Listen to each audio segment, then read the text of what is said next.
खबर रायपुर से है, जहां उप मुख्यमंत्री एवं गृह मंत्री विजय शर्मा आज बीजापुर जिले के सुदूर वनांचल में स्थित नंबी ग्राम में 196 बटालियन केंद्रीय रिजर्व पुलिस बल के कैंप में पहुंची, जहां उन्होंने कैंप में तैनात जवानों से मुलाकात कर उनके नक्सल अभियानों में प्रदर्शित किए गए अदम्य साहस और समर्पण की सराहना की।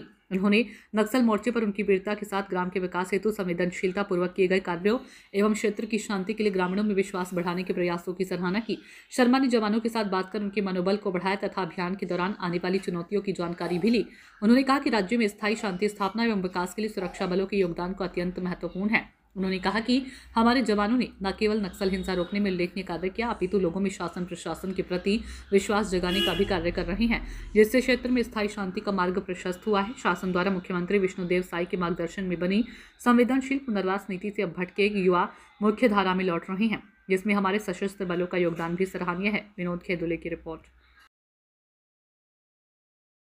सर, आज बीजापुर के नंबी इलाकों में आपका प्रवास था, किस तरीके से प्रवास था? लगातार हम वाटरफॉल को देखा जाए तो एक समय नक्सलियों का दंश उस पूरे इलाकों में देखने को मिलता था। अब लगातार हम देख रहे हैं कि देश नहीं विदेश से भी लोग वहां पे पहुंच रहे हैं। कुछ दिन पहले की अगर बात की जाए, जर्मनी से एक कपल भी आया था और इस खूबसूरत वाटरफॉल को निहारा था और काफ़ी तारीफ भी उन्होंने की थी। कैसे देखते हैं इस पूरे विषय को लेकर?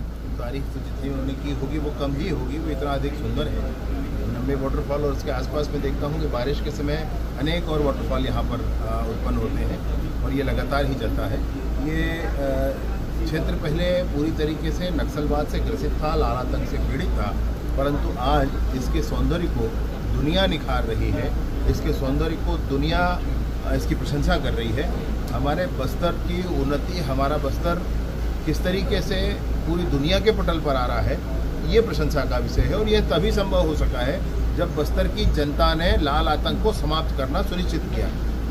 सर, अभी जो बड़े नक्सली सरेंडर किए थे, जिसमें एक सतीश नाम आ रहा था, उसके द्वारा जो सरेंडर किया उसके बाकी साथियों ने उसे गद्दार कहा, तो उसको लेके आप क्या कहेंगे? नहीं, मेरी बात आप बहुत स्पष्टता से मैं कहना चाहता हूँ कि वो लोग गद्दार हैं जो हथियार लेकर के देश के पीठ में छुरा घोंपते हैं, जो लोगों को गला रेत कर मारते हैं, वो लोग गद्दार हैं। ये समझदार हैं जिन्होंने अपने साथ साथ सैकड़ों लोगों की जान बचाई, लेकिन फिर भी ये कहते हैं कि हम जनता के लिए काम करेंगे। ये सारा ही विषय आपसे मैं कहना चाहता हूँ कि बहुत स्पष्टता के साथ काम हुआ है। सरकार ने भी कहा है कि आप जनता के लिए काम करेंगे, कोई हथियार आप छोड़ दें, बाकी सरकार को कोई आपत्ति, कोई दिक्कत नहीं किसी बात में। और उन्होंने विभिन्न विषयों के लिए चर्चा भी की और वो पहले से ही सरकार कर रही थी, इसलिए किया भी। मैं बहुत स्पष्टता से फिर से कहना चाहता हूं कि जो इन लोगों को गद्दार कह रहे हैं, मूलतः देश के गद्दार वो लोग हैं और ऐसे लोगों को समझना चाहिए कि अपने साथ साथ सैकड़ों की जानें वो बर्बाद न करें। देश के लिए, समाज के लिए मरना जरूरी है, ये सोचना गलत है। भाई जियो, आप जी करके सेवा करो लोगों की, ये समझना पड़ेगा। और ऐसा अगर वो सोचते हैं और आगे आते हैं, सरकार लाल कालीन बिछाकर स्वागत करेगी, पूरी ही व्यवस्था पुनर्वास के लिए की जाएगी और आगे समय में जनता के बीच वो काम कर पाएंगे। सर, कुछ दिन पहले भाजपा नेता की नक्सलियों ने हत्या की थी। सर, वाकई इसका काफ़ी लोगों ने निंदा भी किया था, क्या कहेंगे आप? एक समय विषम परिस्थितियों में भाजपा कार्यकर्ता यहाँ पे रह रहे हैं। बस थोड़े ही दिनों की बात है, सब कुछ ठीक है।